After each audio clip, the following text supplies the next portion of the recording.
Hi, everyone. It's Bob Perkins with AISP's Inside Sales Studio, bringing you another Monday Morning Sales Minute. We're back for week 2 with Michael Anderson. Michael, how are you?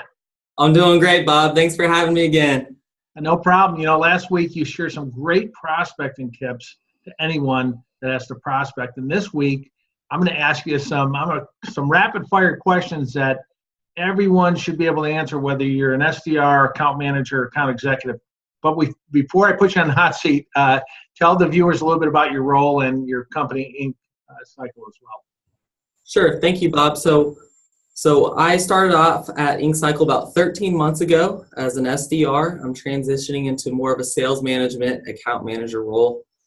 Toner Cycle InkCycle is located in Kansas City. We've been around for 25 years.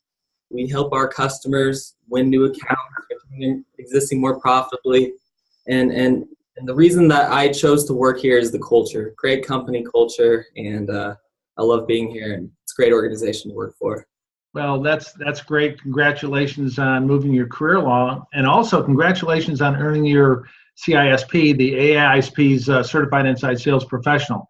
And I know a couple of tips you shared last week you learned through the program, so good job with that. So here we go. Are you ready? I'm ready, Bob. Let's do it. All right. How do you start your day? Ooh, that's a great question because I know so many different people, so many reps start their day in so many different ways. A lot of reps like to start off by making 20 cold calls right off the bat, and I personally I do make cold calls to start my day, but I'm more strategic about it. So I start with the accounts that I know have the most potential, might be closest to that buying window.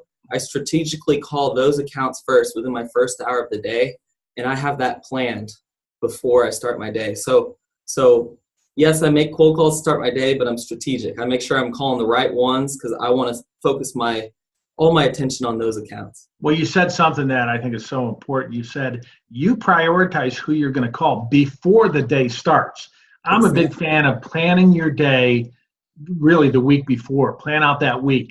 And you just said that. So many people get into work and, they clean up from last night or the day before, and it's 9:30, 10 o'clock before they know what they're doing. So, exactly. All right, so listen, in prospecting, and I know you're an account manager role, but you are also prospecting too. Yes. There's common objections that we hear all the time, yet a lot of salespeople struggle with how to handle that. So I'm going to give 3 to you, and let's say we're kind of talking back and forth, and you present something to me, and I say, that sounds interesting, Michael, but I'll tell you what, could you send me a link or some web pages or even some information that I can look over, which has detail around your product offering? Sure. Bob, I'd love to send you information, Bob. I'd love to, but to make sure that I'm sending the right information, what exactly are you looking for? What can I send you that's going to help you in your business? Gotcha. So you're not letting me off the hook by saying, what's your email? I'll send you a link right away. But you're trying to dig down in to find out what actually. What's important? Yeah, I want to know what's important to you. It'd be so easy to send a pamphlet, a brochure, some information about how great we are. But in sales, it's not about us. It's about helping our customers. So. And as I tell you what's important to me, I may offer up, say, well, what's really important is I'm trying to get my sales reps to really do more social media, and because they do none today. You're going to find a pain point. You're exactly right. I couldn't agree more. All right, next objection. Well, you know what? We're pretty happy with our current provider, so I don't see a need to change right now. Sure, and you know what, Bob? If you're happy with your current provider, I wouldn't expect you to change. But you know what? A lot of our best customers stick with their primary provider, but they turn to us as a secondary option when their primary is not able to provide them with something that we are able to. Would you at least be open to discussing this? Yeah, you did. This was textbook, Brian, and again, you didn't know what questions I was going to ask you today, so you weren't prepared at all for what. No. So what you did, something really well. You used empathy. That's great. I'm glad you're happy with that's empathy. Then you use something called peer voice. You said, I talked to other leaders that say, it's okay to look at something as a second option in case something fails with the first one. And then you did something with so many people fail to do. You asked again. You said, hey, let's go ahead and set that meeting up. Great job with that. Thanks, Bob. The last one is, it's just not in the budget right now, Brian. Or Michael, sorry, Michael. So that's another instance where I'm going to go straight into empathy. I'm going to empathize with the prospect, but I'm going to figure out, what is your budget? Yeah. Maybe I can help you have a larger budget, So I'm going to I'm going to probe a little bit on that one. I'm going to empathize, but I'm going to probe, try to figure out what their budget is, and see if I can help them. See if I can help them get under that budget even more, save them some money, and add some overall value as well. Fantastic. Okay, last question here. How do you end your day?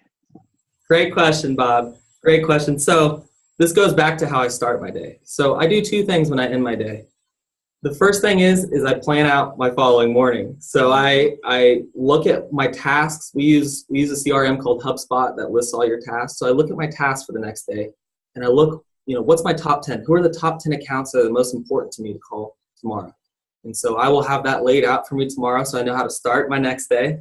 But then I also do one more thing, and I learned this from our vice president, Brad Roderick, and he does a great job of teaching this. But I reflect. I ask myself two questions. I ask myself, what did I do well today? Or what could I have improved on today? So that way, I'm getting that much better the next day. So it's about constant improvement and mastering your craft. That sounds really good. I'm going to ask for a bonus question here, for the viewers especially. If I'm a current sales development, business development rep, and I aspire to move into like what you did, account management or an account executive, so I can get a quota hung around my neck that I got to make every month. What advice would you give that SDR to do, or to plan, prepare to move their career forward? Constantly be learning. I can't emphasize that enough. Your company might offer you training, and it could be great, but look at other resources. You can go on LinkedIn and learn so much about different areas of sales from industry experts. You can enroll yourself in great training programs like CISP. I can't tell you how much I learned from CISP. You can read books. There's so many resources out there, but you can't just rely on one. You got to have a variety of resources, so you're getting different viewpoints and different ideas to become better at what you do. So always be learning, be open-minded, and I think that'll help you constantly improve in your career and help you get to that next step. Bonus question 1B, what's the last book you read this past year that you would recommend? Jeb Blunt's Fanatical Prospecting. Highly recommend that book. Excellent book. He does a great job, especially for any SDRs looking to start their career in prospecting. I'm going to call Jeff on that note and get him on the show here. So, Michael, thanks so much for sharing these tips and how to overcome objections. And glad that you came on. Hope to have you on again in the future. And until next Monday Morning Sales Minute, next Monday, everyone, have a great week. Good selling. Bye-bye. Thank you so much, Bob.